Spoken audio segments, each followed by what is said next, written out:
Mother's Day sa ating lahat. At lalong-lalo na po sa ating pinakamagandang pastora. Happy Mother's Day po. Dumako na po tayo sa tithes and offering. Every Sunday, naririnig natin po natin ito. Kailangan, isi-share ko po ang nabasa kong verse para sa tithes.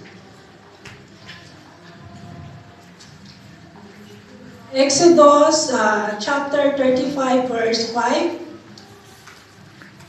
From what you have, take offering for the Lord. Everyone is willing to bring to the Lord in offering gold and silver and bronze. Ang sabi dito, magbigay tayo ng offering sa Panginoon na bukal sa ating kalooban upang tayo ay biyayaan ng ating Panginoon. At huwag din natin na tawag dito. May lima akong ibabahagi kung bakit tayo nagbibigay at kailangan nating maintindihan kung ano ba ang ibig sabihin ng tithes. Ito po ay trust in God, faith in God, obey God, and generous and resource. Ito po yung magtiwala tayo sa Panginoon upang yung biyaya ng Panginoon sa atin ay continuously ang blessing na bibigay sa atin. Yung pagbibigay natin sa Panginoon ay bukal sa ating kalooban. Yung 10% ng ating income ay kailangan ibigay din natin sa Kanya.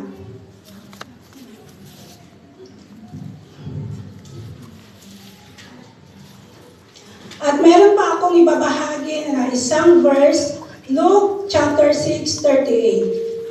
If you give, you will get. Your give will return to you full and overflowing measure, pressure down, shaking together to make room for more and running over. Whatever measure you use to give large and small will be used to measure what I give you back to you. So kailangan kung magbigay tayo sa Panginoon ay yung nararapat na sa Panginoon. Malaki man o maliit, kailangan natin ibigay sa Kanya para yung blessings ay continue sa ating lahat. Kasi kung magbigay tayo sa Panginoon ay yung bukas sa ating puso. Huwag na natin, ay ganito, ganyan. Kailangan yung income natin ay nakaseparate na para sa ating Panginoon.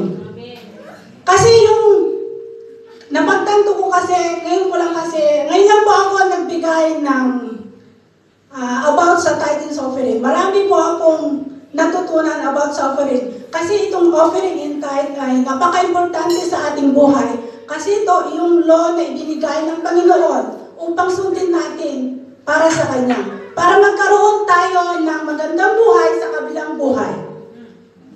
Kasi ang tithes and offering ay napakaganda sa ating buhay kasi dito tayo kumukuha ng income and resources.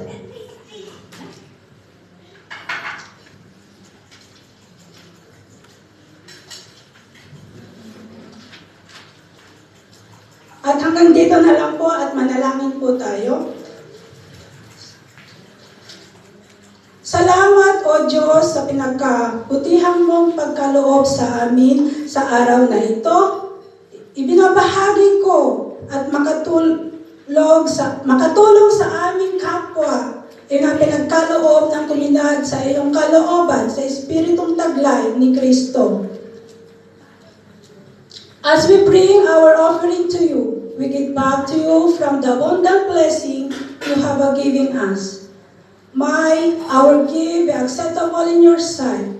O Lord God, blessing and glory and wisdom and thanksgiving, honor and power and strength be unto you, our God, forever and ever, through in Jesus Christ. Amen. Salamat.